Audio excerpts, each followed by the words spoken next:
Гүлүсә Шағбан, нәрсә соң ул сөю?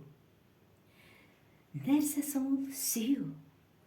Сөю бит ул ике башны бер мендәргә салып, ике йөрәк бергә тибеп, бергә янып, икәү үткән мизгелләрне искә алып, һаман да шул мәхәббәттә янып көю.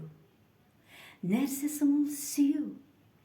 Сөю бит ул икәү бергә иңне иңгә куеп, авыр чакта шул иңнәрнең көчен тоеп, мәхәббәтнең җимешләрен бергә җыеп, һаман да шул мәхәббәттә янып көю. Нәрсә соң ул сөю? Сөю бит ул икәүләшеп бер кәсәдән шәйләр эчеп, тормыш дигән диңгезләрне бергә кичеп, дөньяларда бер-береңнең кирәклеген тоеп, һаман да шул мәхәббәттә янып көю.